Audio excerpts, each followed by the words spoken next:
പൊട്ടിയിരിക്കും. അപ്പം നീ വിളിച്ചോണ്ടിരുന്നപ്പം ഗുളിക വായിക്കാത്തിട്ട് അലിയിച്ചോണ്ടിരിക്കുന്ന സമയമാണ്. അതാ ഞാൻ വിളിക്കായിരുന്നു, സംസാരിക്കായിരുന്നു, രമ്യ എടുത്തത്. എല്ലാവർക്കും നമസ്കാരം.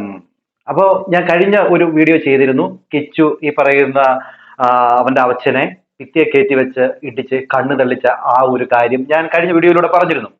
ആ വീഡിയോ എടുത്തോണ്ട് പോയി പലരും റിയാക്ട് ചെയ്തു. അവരൊക്കെ പറയുന്നത് കിച്ചു അങ്ങനെ ചെയ്തിട്ടുണ്ടെങ്കിൽ തന്നെ ഞങ്ങൾ ക്ഷമിച്ചു എന്നൊക്കെ വീട്ടമ്മമാര് പറയുന്നുണ്ട്. അതോടൊപ്പം തന്നെ എനിക്ക് വന്ന കമന്റുകളൊക്കെ നിങ്ങൾ കാണണം.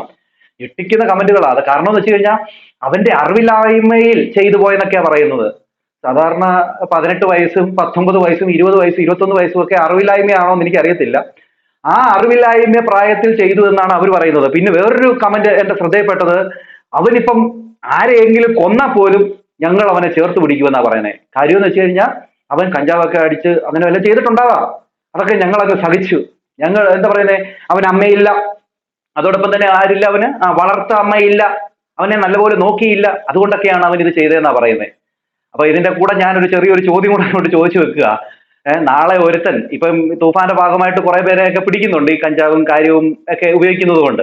അതുകൊണ്ട് തന്നെ അങ്ങനെ പിടിക്കുന്നവര് ആ സുബോധത്തിലല്ലായിരിക്കും അവർ പല കാര്യങ്ങളും ചെയ്യുന്നത്. ചിലപ്പം ഒരാളെ എന്താ പറയുക കയറി പിടിക്കുന്നതായിക്കോട്ടെ, അല്ലെ ഒരാളെ കൊല്ലുന്നതായിക്കോട്ടെ, അവർ സുബോധത്തിലല്ല അത് ചെയ്യുന്നത്. പലരെ അടിക്കുന്നുണ്ട്, പല കാര്യങ്ങളും ചെയ്യുന്നുണ്ട്. പക്ഷെ പോലീസ് അവരെയൊക്കെ പിടിച്ചുകൊണ്ട് പോകുന്നു. പിടിച്ചോണ്ട് പോകുന്നു. എന്തിനു പിടിച്ചോണ്ട് പോകണം? പിന്നെ അവര് നല്ലപോലെ നടന്നു കഴിഞ്ഞാൽ അവർ ചെയ്തതൊന്നും തെറ്റല്ല, അവർ ചെയ്തതൊക്കെ എന്താ പറയുക വളർച്ചദോഷമാണ് എന്നൊക്കെയാണ് ഇവര് പറയുന്നത്. എന്റെ ഒരു ഇത് അനുസരിച്ച് അച്ഛനും അമ്മയും ഇല്ലാതെ വളർന്ന പിള്ളേരൊന്നും കൂടുതലായിട്ട് ഈ പറയുന്ന എന്താ പറയുക ഇങ്ങനത്തെ പരിപാടിയിലേക്ക് പോകുന്നതായിട്ട് എനിക്ക് തോന്നിയിട്ടില്ല. കൂടുതലും അച്ഛനും അമ്മയൊക്കെ സ്നേഹം കൊടുത്ത് വളർത്തിയിട്ടുള്ള മക്കളാണെന്ന് തോന്നുന്നു ഏറ്റവും കൂടുതൽ ഇങ്ങനെയുള്ള കാര്യങ്ങളിലേക്ക് പോകുക.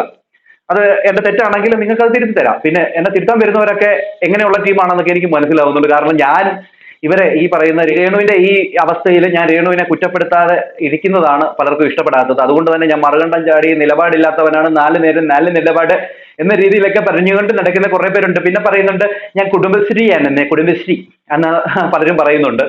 അപ്പൊ ഇവരൊക്കെ ചെയ്യുന്നത് എന്താണെന്ന് എനിക്ക് പിടുത്തം കിട്ടുന്നില്ല. ഞാൻ സത്യങ്ങളാണ് വിളിച്ചു പറയുന്നത്. അന്ന് രേണു ചെയ്ത പല കാര്യങ്ങളും തെളിവ് സഹിതം എന്റെ ഉള്ളത് കൊണ്ട് ഞാനത് വിളിച്ചു പറഞ്ഞു. ഇന്ന് ഇവിടെ ഈ പറയുന്ന കിച്ചു എന്ന് പറയുന്ന നന്മമരം കളിച്ചുകൊണ്ട് നടക്കുന്ന ഇവൻ ചെയ്തിട്ടുള്ളതും ഇവൻ എന്തൊക്കെയാണ് ഇവിടെ ഓരോ വിഷയങ്ങൾക്ക് തിരികൊളുത്തിയിടുന്നതും അതാണ് ഞാൻ ഇവിടെ തെളിയിക്കാനായിട്ട് ശ്രമിച്ചുകൊണ്ടിരിക്കുന്നത്.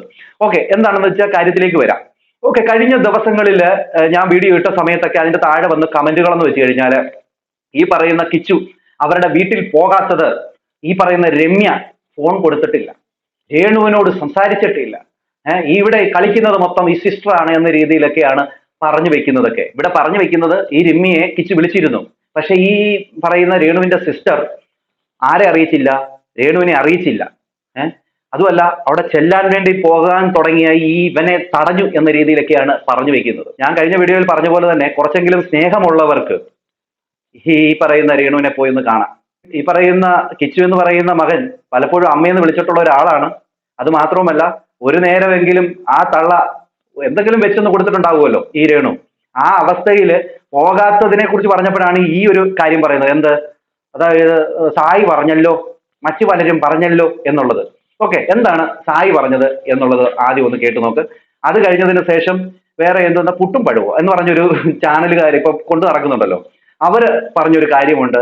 അതുകൂടെ ഒന്ന് നിങ്ങൾ കേട്ടു നോക്കുക. അത് കഴിഞ്ഞതിന് ശേഷം ഇതിന്റെ സത്യാവസ്ഥ എന്തെന്നുള്ള കാര്യം ഞാൻ പറയാം. ഞാനൊരു കാര്യം പറയാം. ഞാൻ രേണുവിനെ ആദ്യമായിട്ട് വീഡിയോ കോൾ വിളിച്ച് എനിക്ക് അസുഖം പറഞ്ഞ് രേണുവിനോട് കരഞ്ഞ ദിവസം രേണു എന്നോട് പറഞ്ഞ ഒറ്റ കാര്യമാണ്, സായി ദയവ് ചെയ്തിട്ട് കിച്ചുവിനോട് സംസാരിക്കണം. ഈ ഫോൺ വെച്ച ഉടനെ ഞാൻ കിച്ചുവിനെ വിളിച്ചു. ഓക്കെ, ഇത് ഞാൻ ഒന്ന് വീഡിയോയിൽ പറഞ്ഞില്ല. അതുകൊണ്ട് കിച്ചുവിനെ വിളിച്ചപ്പോൾ കിച്ചു ആദ്യനോട് പറഞ്ഞു, സായി ബ്രോ ഞാൻ അമ്മേനെ കോൺടാക്ട് ചെയ്തിരുന്നു. ചെയ്ത സമയത്ത് ഫോണിൽ അമ്മേനെ കിട്ടിയില്ല, ചേച്ചിയാണ് ഫോൺ എടുത്തത്. അതിനുശേഷം എനിക്കൊരു വോയിസ് മെസ്സേജ് വന്നു. ആ വോയിസ് മെസ്സേജ് എനിക്ക് ഭയങ്കര സങ്കടം ഉണ്ടാക്കി. ആ വോയിസ് മെസ്സേജ് എനിക്ക് ഭയങ്കര സങ്കടം ആയതുകൊണ്ട് തന്നെ പിന്നെ ഞാൻ ചോദിച്ചു പോയില്ല. ഇപ്പോഴത്തെ അവസ്ഥയിൽ ഈ വീട്ടിൽ പോയി കാണട്ടെ എന്ന് ഞാൻ ചോദിച്ചു. അപ്പോൾ അവർ പറഞ്ഞു ഹോസ്പിറ്റലിൽ ചില ഇഷ്യൂസ് ഉണ്ട്, ഹോസ്പിറ്റലിൽ പോകാൻ പറ്റില്ല, ഇവിടെ ആണെങ്കിലും പ്രശ്നങ്ങൾ ഉള്ള ദിവസം പറയാം, ആ ദിവസം ഞാൻ വീട്ടിൽ നിന്ന് ആളെയും കൂട്ടി പോവാം. ഇത് എന്നോട് കിച്ചു ആ തുടക്ക സമയത്ത് പറഞ്ഞു. ഈ ചെക്കൻ പോയില്ല എന്നും കണ്ടില്ല. അപ്പോൾ മേ ബി രേണു ഇതൊന്നും അറിഞ്ഞു കാണില്ല. രോഗാവസ്ഥയിൽ കിടക്കുന്ന ഒരാൾ മകൻ വിളിച്ചോ ഇല്ല എന്നുള്ളത് അറിയാൻ പാടില്ലല്ലോ. ചിലപ്പോൾ അതിൻ്റെ സങ്കടത്തിലൊക്കെ അവർ പറയാം. പിന്നെ അതിലൊരു മിസ്റ്റേക്കും പറ്റിയെന്ന് വെച്ചാൽ രേണു കീമോൻ്റെ മുന്നെയാണ് കിച്ചുവിനെ കാണുന്നുള്ള വീഡിയോ ഇട്ടിരുന്നത്. കീമോ കഴിഞ്ഞിട്ടാണ് എന്നോട് സംസാരിക്കുന്നത്. അപ്പം മകൻ വിളിച്ചിട്ടുണ്ട് എന്നുള്ളത് രേണുവിന് അപ്പോഴാണ് മനസ്സിലാവുന്നത്. ഈ മുന്നേ ഓക്കെ, ഇവിടെ ഈ സായി പറയുന്നത് രേണുവിന് അറിയത്തില്ല എന്നുള്ളതാണ്. എന്നാൽ ഇത് നിങ്ങൾ മനസ്സിലാക്കേണ്ട ഒരു കാര്യം എന്ന് വെച്ച് കഴിഞ്ഞാൽ ഞാനൊരു സ്ക്രീൻഷോട്ട് നിങ്ങളെ അറിയിക്കാം. കാരണം എന്ന് വെച്ച് കഴിഞ്ഞാൽ ഇത് ഈ പറയുന്ന രേണുവിന്റെ സിസ്റ്റർ ആയിട്ടുള്ള രമ്യയെക്കുറിച്ചാണ് ഇതൊക്കെ പറഞ്ഞു വെക്കുന്നത്. ആ രമ്യയെ വലിച്ചു കയറാനായിട്ട് ഇട്ട് കൊടുത്തതാണ്. കാരണം എന്ന് വെച്ച് കഴിഞ്ഞാൽ രമ്യയാണ് ഇതൊക്കെ ചെയ്യിക്കുന്നത്. രമ്യ സ്വത്ത് തട്ടിയെടുക്കാൻ വേണ്ടി ചെയ്യുന്നതാണ്. ഈ മകനെയും അമ്മയും കൂടെ അങ്ങോട്ട് വേർപിരിക്കാൻ നോക്കുകയാണ് എന്ന രീതിയിലൊക്കെയാണ് ഇത് കൊണ്ടെത്തിക്കുന്നത്. ഇവിടെ ഈ സായിയുടെ വീഡിയോ കാണുമ്പോൾ ആൾക്കാർ തെറ്റിദ്ധരിക്കാം.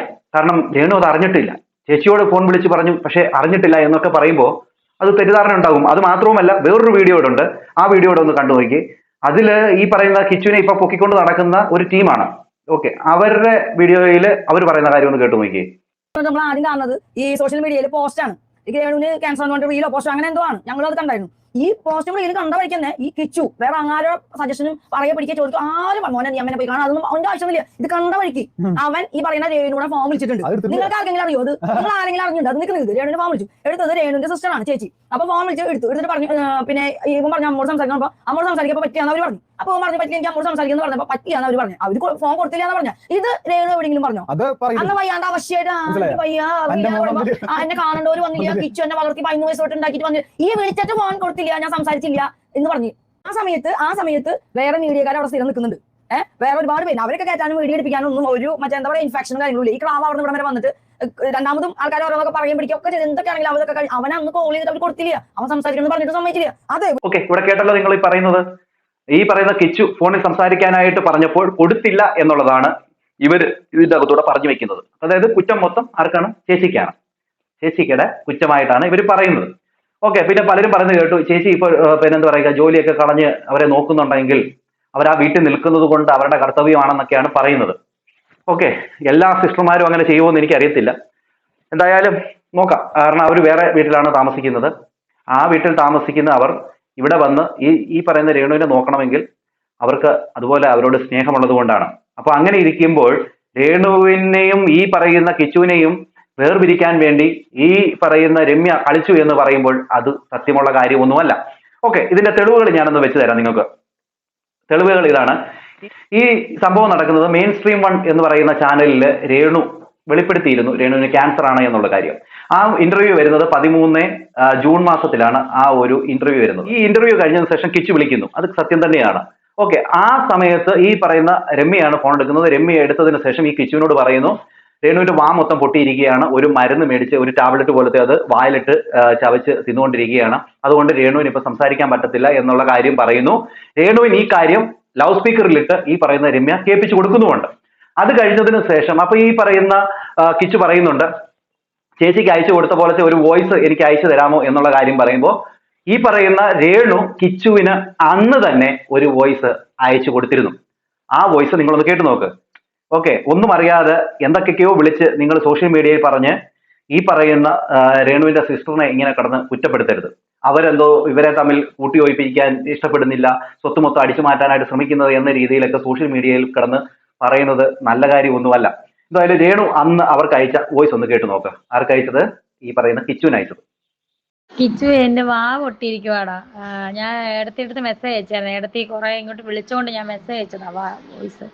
വാ നല്ല പൊട്ടിയിരിക്കും. അപ്പം നീ വിളിച്ചോണ്ടിരുന്നപ്പം ഗുളിക വായിക്കാത്തിട്ട് അലിയിച്ചോണ്ടിരിക്കുന്ന സമയമാണ്. അതാ ഞാൻ വിളിക്കായിരുന്നു, സംസാരിക്കായിരുന്നു. രമ്യ എടുത്തത് ഗുളിക വായിക്കാത്തിട്ട് അലിയിച്ച് തിന്നണം, വാ പൊട്ടിയിരിക്കും. ഇന്നാണ് ഗുളിക കിട്ടിയത്, അതുകൊണ്ടാണ് സംസാരിക്കാതിരുന്നത്. ഞാനിപ്പോൾ കിടക്കാൻ പോവാ. ഞാൻ തിങ്കളാഴ്ച നിന്നെ വിളിച്ചോളാം അങ്ങോട്ട്. ഈ ഡോക്ടർ അവിടെ ചെന്നിട്ട് എന്താ പറയുന്നതെന്ന് അറിഞ്ഞിട്ട് വിളിച്ചോളാം, എനിക്ക് സുഖമില്ല. ഓക്കെ, ഇവിടെ 13-ാം തീയതിയാണ് ഈ പറയുന്ന രേണു കിച്ചുവിന് മെസ്സേജ് അയച്ചിരിക്കുന്നത്, ജൂൺ 13-ാം തീയതി. അത് കഴിഞ്ഞതിന് ശേഷം ഇതിനൊരു മറുപടി ഈ പറയുന്ന കിച്ചുവിന്റെ ഭാഗത്ത് നിന്ന് വന്നിട്ടില്ല. ഓക്കെ, ഇവനെല്ലാം കാണുന്നുണ്ട്, ഇവനെല്ലാം കേൾക്കുന്നുണ്ട്, ഇവനെല്ലാം അറിയുന്നുണ്ട്. ഇവൻ എന്നിട്ടും ഈ പറയുന്ന രേണു സുധിയെ പോയി കാണുകയോ ബാക്കി കാര്യങ്ങൾ ഈ സോഷ്യൽ മീഡിയയിൽ ഇങ്ങനെയൊക്കെ വരുന്നുണ്ടല്ലോ, ഈ പറയുന്ന രമ്യക്കെതിരെ ഇങ്ങനെയൊക്കെയുള്ള അലിഗേഷൻ ഓരോരുത്തർ വന്ന് പറയുന്നുണ്ടല്ലോ, ആ പറഞ്ഞതാരാണ്? ഈ പറയുന്ന ഈ കിച്ചുവിനെ കൊണ്ടു നടക്കുന്ന ആൾക്കാരാണ്. അവർ പോലും പറഞ്ഞിട്ടും ഇവൻ വന്നിട്ട് പറഞ്ഞില്ല, ഇല്ല എന്നെ വിളിച്ചിരുന്നു, കാര്യങ്ങൾ അയച്ചിരുന്നു, ഈ പറയുന്ന രേണു എന്ന് പറയുന്ന അമ്മ എനിക്ക് മെസ്സേജ് അയച്ചിരുന്നു എന്ന് പോലും ഇവനൊന്നും പറഞ്ഞിട്ടില്ല. അത് മാത്രവുമല്ല, ഇവൻ ഇപ്പോഴും ആ ഒരു ഇതിനൊരു റിപ്ലൈനെ കൊടുത്തിട്ടില്ല. മനസ്സിലാവുന്നുണ്ടോ? അതൊക്കെ കഴിഞ്ഞിട്ടാണ് ഇവൻ വന്നിട്ട് സോഷ്യൽ മീഡിയയിൽ മറ്റേ ഫോട്ടോ വെച്ച് കാണിച്ച് ഈ പറയുന്ന രേണു ഇങ്ങനെ കാണിച്ചതുകൊണ്ടാണ് ഞാൻ പോകാത്ത എന്ന രീതിയിലൊക്കെ ഇവൻ പറയുന്നത്. മനസ്സിലാവുന്നുണ്ടോ? ഒരമ്മയ്ക്ക് ഒരു അസുഖം വന്നു കഴിഞ്ഞാൽ ഇവൻ അമ്മയെന്ന് വിളിച്ചിട്ടുള്ള ഒരാൾ തന്നെയല്ലേ, എന്നിട്ടും ഇവൻ ആ കാര്യമൊന്നും ഇവൻ ചെയ്യുന്നില്ല. പക്ഷെ ഇവൻ ചെയ്യുന്ന എല്ലാ കാര്യങ്ങളും, ഇവൻ ചെയ്തിട്ടുള്ള എല്ലാ കാര്യങ്ങളും നല്ലതെന്ന് പറഞ്ഞുകൊണ്ട് പൊക്കിക്കൊണ്ട് നടക്കുകയാണ്. ഈ പൊക്കിക്കൊണ്ട് നടക്കുന്നവരൊക്കെ ഒരു കാലത്ത് ഈ പറയുന്ന കിച്ചുവിനെ അടിച്ചു താക്കും എന്നുള്ള കാര്യത്തിൽ ഒരു സംശയമില്ല. ഇനി അഥവാ ഈ കിച്ചു ഈ രേണുവിന്റെ കൂടെ ഒന്ന് ചേർന്ന് നിന്നെന്ന് വിചാരിച്ചോ, അന്നേരം ഇവര് ചിലപ്പം ഈ കിച്ചുവിനെ ചിലപ്പോൾ എടുത്ത് അടിക്കും. കാരണം എന്ന് വെച്ച് കഴിഞ്ഞാൽ ഈ ഒരു അവസ്ഥയിൽ ഈ രേണുവിനെ നമ്മളൊന്ന് ചേർത്ത് പിടിച്ചപ്പോഴത്തേന് ഇവർക്ക് ഇഷ്ടപ്പെടുന്നില്ല എന്നുള്ളതാണ്. കാരണം എന്ന് വെച്ച് കഴിഞ്ഞാൽ ഇപ്പൊ എനിക്ക് തന്നെ, ഞാനിപ്പോ രേണുവിനെ ഒന്ന് സപ്പോർട്ട് ചെയ്യുന്നു, അവരുടെ രോഗാവസ്ഥയിൽ അവരെ ഒന്ന് ചേർത്ത് പിടിക്കുന്നു എന്ന് കണ്ടപ്പോഴത്തേന് എനിക്കെതിരെ ഹേറ്റാ. ചെയ്തോ ചെയ്തോ ചെയ്തോ ചെയ്തോ. ഓക്കെ ഓക്കെ, ഇതൊക്കെയാണ് എനിക്ക് പറയാനുള്ളത്. എന്റെ വീഡിയോ കണ്ടിട്ട് എന്നെ മനസ്സിലാകുന്നവർക്ക് വേണ്ടി എനിക്ക് പറയാനുള്ള ഒരു കാര്യം, രേണുവിന്റെ അവസ്ഥ വളരെ മോശമാണ്. ആ കുടുംബത്തെ ഇങ്ങനെ ആക്രമിക്കുന്ന പലരെയും ഞാൻ എന്റെ കമന്റ് ബോക്സുകളിലൂടെയും മറ്റുള്ളവരുടെ വീഡിയോകളിലൂടെയും ഞാൻ കാണാനായിട്ട് സാധിച്ചു. ഇവിടെ കിച്ചുവിനെ നന്മപരമാക്കിക്കൊണ്ട് ഈ രേണുവിനെയും ബിഷപ്പിനെയൊക്കെ അടിച്ചു താക്കാനായിട്ട് ശ്രമിക്കുന്നവർ ഇതിന്റെ സത്യാവസ്ഥ മനസ്സിലാക്കണം. പിന്നെ ഒരു ബിഷപ്പിനെ കുറിച്ച് ഇല്ലാ കഥകൾ ഉണ്ടാക്കി തിരക്കഥ എന്ന് പറഞ്ഞുകൊണ്ട് എഴുതിക്കൊണ്ടിരിക്കുന്ന ചില ആൾക്കാരും അവിടെ ഉണ്ട്. അവർക്കുള്ള മറുപടി ബിഷപ്പ് തന്നെ ഒരു ഇന്റർവ്യൂവിൽ കൊടുത്തിട്ടുണ്ട്. സജീനയുടെ ചാനലിൽ ആ ഇന്റർവ്യൂ വന്നിട്ടുണ്ട്, കാണാത്തവർ പോയി ഒന്ന് കാണുക. അതിൽ വ്യക്തമായിട്ട് പറഞ്ഞിട്ടുണ്ട്. പിന്നെ എന്റെ അറിവ് പ്രകാരം ബിഷപ്പിന്റെ ഹട്ടിന്റെ മുമ്പിൽ 15 പേരെന്നാണ് പറഞ്ഞിരിക്കുന്നത് ഈ ഭാര്യമാരുള്ളത്. പക്ഷെ ഈ പറയുന്ന കഥാകൃത്ത് 2 പേരെ മാത്രമേ ഇപ്പൊ പ്രസന്റ് കൊണ്ടുവന്നിട്ടുള്ളൂ. അതുകൊണ്ട് തന്നെ 15 പിന്നെ വീടുകൾ ഒരേ കളറിൽ ഒരേ ഡിസൈനിൽ പണിയാനായിട്ട് ബിഷപ്പ് ഇരിക്കുകയാണ്. അതുകൊണ്ട് തന്നെ ഈ കൊച്ചമ്മമാരെയൊക്കെ അവിടെ കൊണ്ട് പാർപ്പിക്കാനാണ് ബിഷപ്പിന്റെ തീരുമാനം. അതുകൊണ്ട് തന്നെ അതിനുള്ള പണി നടന്നുകൊണ്ടിരിക്കുകയാണ്. പിന്നെ എനിക്ക് പറയാനുള്ളത്, എന്റെ വീഡിയോ കണ്ട് എന്നെ ഇഷ്ടപ്പെടുന്നവരോട് പറയാനുള്ളത്, രേണുവിന് വേണ്ടി പ്രാർത്ഥിക്കുക. ആ കൊച്ചിന്റെ അവസ്ഥ ഇപ്പം വളരെ പരിതാപകരമാണ്.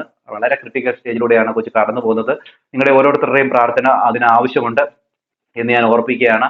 പിന്നെ പ്രത്യേകം എടുത്തു പറയേണ്ട കാര്യം, എന്റെ ചേച്ചിയുടെ ഓപ്പറേഷന് വേണ്ടി, ക്യാൻസറിന്റെ ഓപ്പറേഷന് വേണ്ടി അഡ്മിറ്റ് ആക്കുകയാണ് ഇന്ന്. നിങ്ങളുടെ പ്രാർത്ഥനയിൽ അതുകൂടെ ഓർക്കണമെന്ന് ഞാൻ പറഞ്ഞു വെക്കുന്നു. എന്നെ ഇഷ്ടപ്പെടാത്ത, ഞാൻ മറുകണ്ഠം ചാടി എന്ന് പറയുന്ന എൻ്റെ ഹേറ്റേഴ്സിനോടും എനിക്ക് ഇഷ്ടം മാത്രം.